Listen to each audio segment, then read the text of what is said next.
जय श्री कृष्णा दोस्तों। चलिए क्लास को हम आगे कंटिन्यू करते हैं। डिफ्रेंशिएशन जो हमारा चैप्टर यहाँ पर चल रहा था, तो हम क्लास को आगे कंटिन्यू कर रहे हैं। पिछली क्लास में हमने देखा था यार कि प्रोडक्ट रूल हम कैसे अप्लाई करते हैं, उसकी शॉर्ट ट्रिक मेथड देखी थी कि यार दो से ज़्यादा फंक्शन अगर प्रोडक्ट फॉर्म में होते हैं तो उनका हम उन फंक्शन का हम डिफ्रेंशिएट कैसे करते हैं, क्लियर है, या उन फंक्शन का हम डिफरेंशिएबल फंक्शन कैसे फाइंड आउट करते हैं, ये हमने पिछली क्लास में देखा हुआ है। ठीक ना, तो अब क्लास को हम आगे कंटिन्यू करते हैं। Now the next rule is, अगला रूल है जो हमारा डिफरेंशिएशन का, वो है question rule for differentiation. Question rule का मतलब क्या होता है?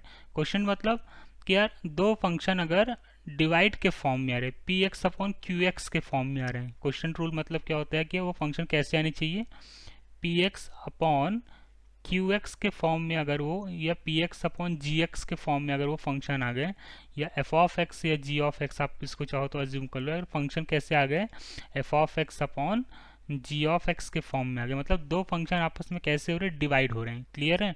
तो अगर दो फंक्शन अगर डिवाइड हो रहे हैं तो यार उन फंक्शन को हम डिफ्रेंशिएट कैसे करेंगे, तो इस टेक्निक को हमने क्या नाम दे दिया, question rule for differentiation, clear है।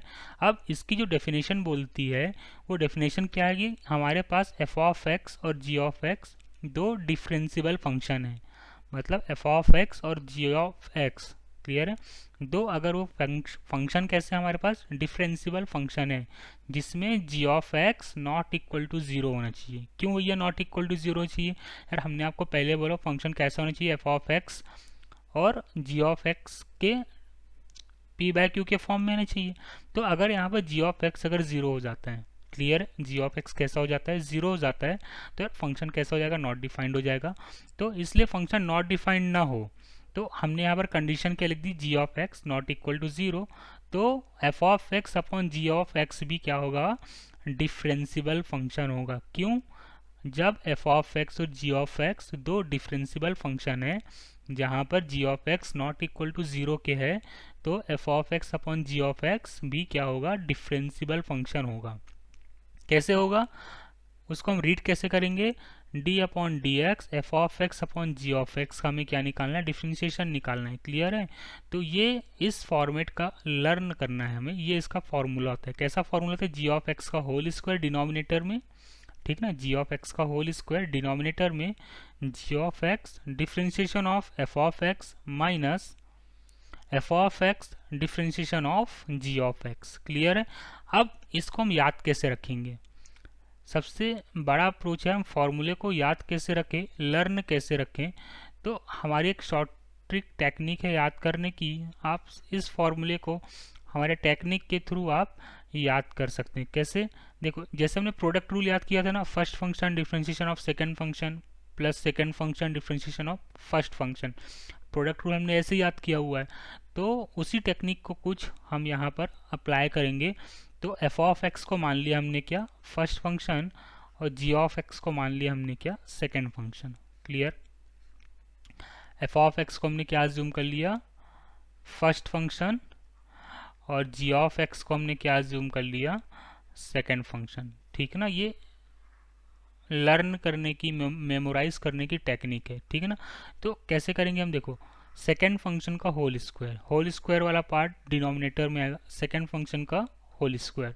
तो याद कैसे करेंगे, second function differentiation of first function minus, product rule में क्या आता था, प्लस आता था, यहाँ पर क्या आएगा, माइनस आएगा, minus first function differentiation of second function. याद हो गया होगा मेरे ख्याल से, मतलब डिनोमिनेटर का होल स्क्वायर। और याद कैसे करना है हमें, second function differentiation of first function minus first function differentiation of second function. तो मेमोराइज करने की टेक्निक हमने आपको बता दी है फॉर्मूले को, कि यार इसको आप ऐसे लर्न कर सकते हैं, क्लियर है। चलिए, तो हम इस फॉर्मूले के रिगार्डिंग, इस रूल के रिगार्डिंग हम क्वेश्चंस की यहाँ पर प्रैक्टिस कर लेते हैं। क्वेश्चंस कैसे अप्लाई करेंगे, क्वेश्चंस को हम सॉल्व कैसे करेंगे। सपोज आपके पास फंक्शन है यहाँ पर y इक्वल टू ई की power x upon 1 plus sine x, clear, ये फंक्शन गिवन है। If y equal to e की power x upon 1 plus sine x, और बोला है find d y by d x. Clear है? मतलब x के रिस्पेक्ट में y इक्वल टू ई की power x upon 1 plus sine x का हमें क्या निकालना है, डिफ्रेंशिएशन निकालना है। इतनी बात क्लियर हो रही है सबको? चलिए, फंक्शन कैसा है, p बाय क्यू के फॉर्म में है, ठीक ना, न्यूमरेटर अपॉन डिनोमिनेटर के फॉर्म में फंक्शन गिवन है हमें। तो मतलब यहाँ पर कौन सा रूल अप्लाई होगा, क्वोशिएंट रूल अप्लाई होगा, है ना। फंक्शन को आइडेंटिफाई कैसे करना है यार, कि यहाँ पर p बाय क्यू का फॉर्म आ रहा है, तो p बाय क्यू का फॉर्म आ रहा है, तो कौन सा रूल अप्लाई करेंगे हम यहाँ पर, क्वोशिएंट रूल अप्लाई करेंगे। क्लियर? चलिए, तो क्वेश्चन को हम सॉल्व करते हैं। तो आपके पास गिवन क्या है, नाउ गिवन ई की power x upon 1 plus sine x. अब हम इसका क्या निकालेंगे, डेरिवेटिव निकालेंगे, डिफरेंशिएशन निकालेंगे। तो हमने याद कैसे कराया था, सेकेंड फंक्शन का होल स्क्वायर, कहाँ पर, डिनोमिनेटर में, तो साइन एक्स का होल स्क्वायर। क्लियर है? हमने इसको क्या मान लिया, ई की पावर एक्स को फर्स्ट फंक्शन मान लिया, और इस पूरे फंक्शन को क्या एज्यूम कर लिया हमने, सेकेंड फंक्शन एज्यूम कर लिया। क्लियर? तो सेकेंड फंक्शन का होल स्क्वायर। अब न्यूमरेटर में क्या करना है, second function differentiation of first function. First function क्या आपके पास, ई की power x. Clear? Minus first function differentiation of second function. Second function क्या था, 1 प्लस साइन एक्स। इतनी बात क्लियर हुई सबको? हम डिफ्रेंशिएट कैसे कर रहे हैं, क्वोशिएंट रूल का अप्लाई कैसे कर रहे हैं यहाँ पर, ठीक है। चलिए, अब इसको सिंप्लीफाई कर लेते हैं हम यहाँ पर। तो नाउ क्या जाएगा, 1 प्लस साइन एक्स, ई की पावर एक्स का डिफ्रेंशिएशन तो ई की पावर एक्स होता है, माइनस ई की पावर एक्स। चलिए, यहाँ पर हम इसका डिफ्रेंशिएशन करते हैं, किसका, 1 प्लस साइन एक्स का हम डिफ्रेंशिएशन करते हैं यहाँ पर। तो क्या आ जाएगा हमारे पास, 1 का डिफ्रेंशिएशन तो 0 हो जाएगा, और साइन का क्या आ जाएगा आपके पास, कॉस एक्स आ जाएगा। समझ में आ रहा है ना क्वेश्चन को कैसे सॉल्व कर रहे हैं, होल डिवाइड बाय क्या आ जाएगा यहाँ पर, 1 प्लस साइन एक्स का होल स्क्वायर। क्लियर? अब देखो क्या हो रहा है यहाँ पर, कि ई की पावर एक्स और ये ई की पावर एक्स यहाँ से कॉमन आ रहे हैं, ठीक है ना। तो ई की पावर एक्स हम क्या निकाल लेंगे, यहाँ से कॉमन निकाल लेंगे। तो क्या बचेगा अंदर function, 1 plus sine x minus cos x divide bye 1 plus sine x का होल स्क्वायर। ये हमारा गिवन फंक्शन का क्या निकल के आ गया, डेरिवेटिव निकल के आ गया। आई बात समझ में, क्वेश्चंस को हम कैसे सॉल्व कर रहे हैं, कैसे अप्रोच ला के क्वेश्चंस को सॉल्व कर रहे हैं, क्वेश्चन रूल को हम कैसे अप्रोच कर रहे हैं, ठीक ना। लर्न करने की टेक्निक हमने आपको बता दी है कि यार आपको लर्न कैसे करना है, second function differentiation of first function minus first function differentiation of second function divide by second function का होल स्क्वायर, ठीक है। इतनी सी बात क्लियर हुई सबको? चलिए नेक्स्ट क्वेश्चन लिखते हैं हम। Now the next question is, if y equal to sine x plus cos x divide by sine x minus cos x, और बोला है find d y by d x. आपको क्या करना है यहाँ पर, d y by d x find out करना है। तो सबसे पहले आप चेक करो फंक्शन किस फॉर्म में गिवन है। फंक्शन आपको गिवन है पी बाय क्यू के फॉर्म में। क्लियर है? पी बाय क्यू के फॉर्म में फंक्शन आपको गिवन है यहाँ पर, पी बाय क्यू के फॉर्म में। तो मतलब यहाँ पर आप कौन सा रूल अप्लाई करोगे, क्वोशिएंट रूल अप्लाई करोगे। क्लियर? चलिए, तो फटाफट इसका सोल्यूशन बता देते हैं सबको क्या होगा ना। वाई इक्वल टू क्या गिवन है आपके पास, sine x plus cos x divide by sine x minus cos x. Clear? चलिए, अब हम कौन सा रूल अप्लाई करेंगे यहाँ पर, क्वोशिएंट रूल अप्लाई करेंगे। तो d y by d x क्या आ जाएगा आपके पास, बताओ, सेकेंड फंक्शन। ये आपको हमने इसको वाला फर्स्ट फंक्शन ये आपका हो गया, ये पूरा आपका क्या हो गया, सेकेंड फंक्शन। ये जो पूरा पोर्शन है ये सेकेंड फंक्शन, और ये जो पूरा पोर्शन लिखा हुआ है आपका फर्स्ट फंक्शन हो गया। क्लियर? तो क्या आ जाएगा बताओ, second function differentiation of first function sine x plus cos x minus first function क्या आपके पास, sine x plus cos x, differentiation of second function, second function क्या आपके पास, sine x minus cos x, clear, और whole divide by second function का whole square. Second function क्या है आपके पास, sine x minus cos x का होल स्क्वायर। इतनी सी बात क्लियर आई सबके, है ना। फॉर्मूले को हमने कैसे अप्लाई किया, चलिए अब इसको हम सिंप्लीफाई कर लेते हैं। तो नाउ बाय सिंप्लीफिकेशन क्या आ जाएगा आपके पास, sine x minus cos x into differentiation of sine x. Sine x का डिफ्रेंशिएशन क्या हो जाएगा बेटा, साइन एक्स का डिफ्रेंशिएशन हो जाएगा कॉस एक्स, और कॉस एक्स का क्या आ जाएगा, माइनस साइन एक्स। इतनी सी बात क्लियर है, माइनस। अब देखो यहाँ पर क्या लिखा हुआ है, sign x plus cos x. अब हम क्या करेंगे, इस पोर्शन का डिफ्रेंशिएशन निकालेंगे, क्लियर। तो इसका डिफ्रेंशिएशन क्या आ जाएगा आपके पास, साइन एक्स का डिफ्रेंशिएशन क्या आ जाएगा, कॉस एक्स, और कॉस एक्स का minus sine x, minus minus plus sine x, divide bye कितना आ जाएगा बेटा बताओ, sign x minus cos x का होल स्क्वायर। क्लियर हो रहा है, चलिए इसको आगे सिंप्लीफाई करते हैं हम। तो ये कितना है देखो, अब यहाँ पर क्या लिखा हुआ है, sign x minus cos x. अगर मैं इस पूरे पोर्शन से माइनस साइन कॉमन ले लेता हूँ, तो माइनस साइन कॉमन ले लिया, तो यहाँ से कितना आ गया आपके पास, cos x minus sine x, ठीक है ना।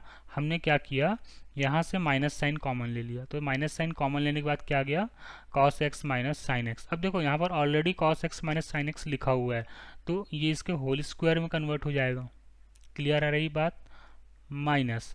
अब देखो यहाँ पर क्या है बेटा, यहाँ पर sign x plus cos x है और cos x plus sine x है, तो मैं इसको सिंप्लीफाई करके क्या लिख सकता हूँ, minus of sine x plus cos x का होल स्क्वायर। इतनी सी बात सबको क्लियर आ रही है। और होल डिवाइड बाय क्या है आपका, sign x minus cos x का होल स्क्वायर। इतनी बात क्लियर रही। अब देखो ऊपर से मैं क्या करता हूँ यार, माइनस यहाँ से इस पूरे फंक्शन से हम क्या करते हैं, यहाँ से माइनस क्या कर लेते हैं, यहाँ से कॉमन ले लेते हैं, क्लियर। तो माइनस हमने कॉमन ले लिया, ठीक है ना, क्लियर हो रहा है सबको। तो यहाँ पर कितना आ गया, cos x minus sine x का होल स्क्वायर, और प्लस यहाँ पर कितना आ गया, sign x plus cos x का होल स्क्वायर, ठीक है ना। चलिए, और ये नीचे डिनोमिनेटर में कितना पोर्शन आ गया आपके पास, नाउ ये कितना आ गया, sign x minus cos x का होल स्क्वायर, ठीक है ना। ये हमारा इतना पोर्शन आ गया सिंप्लीफाई करने पर। चलिए अब क्या हो रहा है यहाँ पर, देखिए यहाँ पर a माइनस बी का होल स्क्वायर अप्लाई हो रहा है, और यहाँ पर क्या हो रहा है, a प्लस बी का होल स्क्वायर हम यहाँ पर क्या कर रहे हैं, अप्लाई कर रहे हैं, क्लियर। तो चलिए हम इसको ओपन कर लेते हैं। तो क्या आ जाएगा आपके पास, cos square x plus sine square x minus 2 cos x sine x. Clear हो रहा है आपको, a माइनस बी का होल स्क्वायर अप्लाई किया तो क्या आ गया, a square plus b square minus 2ab plus, अब यहाँ पर a प्लस बी का होल स्क्वायर अप्लाई हो रहा है इस पूरे पोर्शन में, क्लियर है। तो यहाँ से कितना आ जाएगा, sine square x plus cos square x plus 2 sine x cos x. इतनी सी बात सबको क्लियर आई। होल डिवाइड बाय नीचे क्या अप्लाई हो रहा है यहाँ पर, a माइनस बी का होल स्क्वायर। तो इसको हम ओपन करें कितना आ जाएगा, sine square x plus cos square x minus 2 sine x cos x. Clear हो रहा है। अब देखो यहाँ पर क्या हो रहा है, ये minus 2 cos x sine x और plus 2 cos x sine x क्या हो गया, कैंसल आउट हो गया, क्लियर। अब देखो यहाँ पर क्या हो रहा है, cos square x plus sine square x, तो cos square x plus sine square x यहाँ से कितना आ गया 1, और यहाँ से भी कितना आ गया, sign square x plus cos square 1। तो ये जो cos square x plus sine square x है और ये जो कॉस स्क्वायर एक्स है और साइन स्क्वायर एक्स है, 1 और 1 मिलके आपको कितना मिल जाएगा, यहाँ पर 2 मिल जाएगा। इतनी सी बात आई क्लियर सबको समझ में? तो सिंप्लीफाई करने में कितना आ गया, -2। क्लियर है? होल डिवाइड बाय, अब देखो नीचे क्या आ रहा है आपके पास, sine square x plus cos square x. Clear? ये साइन स्क्वायर एक्स, इसकी वैल्यूज कितनी होती है, 1। तो यहाँ पर कितना जाएगा, 1 minus 2 sine x cos x. Clear? चलिए अब यहाँ पर क्या लिखा हुआ है, 2 साइन एक्स कॉस एक्स। तो साइन 2 थीटा का फॉर्मूला क्या होता है, 2 साइन थीटा कॉस थीटा। आपको पता है साइन 2 थीटा इक्वल टू क्या होता है, 2 साइन थीटा कॉस थीटा। ये आपने 11th में प्रॉपर्टी पढ़ी हुई है। क्लियर? हम यहाँ पर बेसिक कॉन्सेप्ट्स जो है टिग्नोमेट्री के वो अप्लाई कर रहे हैं। क्लियर? तो नाउ फर्दर सिंप्लीफिकेशन क्या आ जाएगा, -2/1 माइनस साइन 2 थीटा। अब बताओ 1 माइनस साइन 2 थीटा की प्रॉपर्टी क्या होती है, बताओ। या तो आप क्या करो, 1 माइनस साइन 2 थीटा की प्रॉपर्टी लगा दो, नहीं आती प्रॉपर्टी लगानी तो आप सिंपल फंक्शन को यहाँ तक सिंप्लीफाई करके छोड़ सकते हैं। क्लियर? तो जो फाइनली हमारा डेरिवेटिव निकल के आया, वो हमारा जो फाइनली आंसर निकल के आया, जो हमारा फाइनली आंसर आया वो क्या निकल के आया, -2/1 माइनस साइन 2 थीटा। क्लियर? ये हमारा dy/dx निकल के आ गया। कौन से फंक्शन का dy/dx निकल के आ गया, d/dx। नाउ फंक्शन क्या था हमारे पास, now function is sine x plus cos x divide by sine x minus cos x. मतलब p/q के फॉर्म में अगर फंक्शन आपको गिवन है तो उसका डेरिवेटिव हम ऐसे फॉलो करेंगे। तो हमने यहाँ पर क्या किया, जो टिग्नोमेट्री की हमारे पास बेसिक प्रॉपर्टीज थी हमने उसका यूज़ किया, और उन्हीं बेसिक प्रॉपर्टीज़ का यूज़ करके और क्वेश्चन रूल को फॉलो करके हमने यहाँ पर क्या किया, क्वेश्चंस को यहाँ पर उसका डेरिवेटिव निकाल के सॉल्व कर लिया। क्लियर है? तो क्वेश्चंस को सॉल्व करने के लिए बेसिक अप्रोच आपको हमने बता दी है।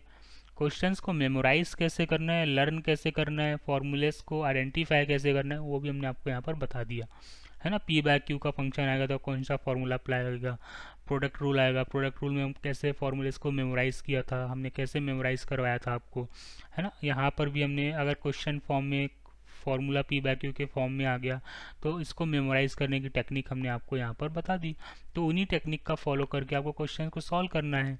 और बेसिक फॉर्मूलेस आपको टिग्नोमेट्री के याद होने ही चाहिए। हम अपनी क्लास में आपको बार बार बता रहे हैं, यहाँ पर बेसिक प्रॉपर्टीज आपको नहीं याद होगी तो क्वेश्चन सॉल्व करने में आपको प्रॉब्लम आएगी। तो 11th की प्रॉपर्टी आप अभी से याद करना चालू कर दो।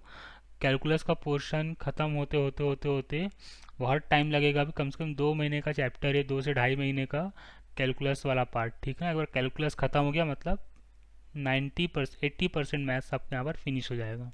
बहुत लंबा वेटेज है कैलकुलस का। क्लियर है? तो प्रॉपर्टीज़ को आप अच्छे से याद करो, मेमोराइज करो। 11th की प्रॉपर्टीज़ जो भी है वो सब यहाँ पर आपको यूज़ होती हुई दिखाई देगी। क्लियर है? ये क्वेश्चन सबको समझ में आ गया होगा आई होप। चलिए।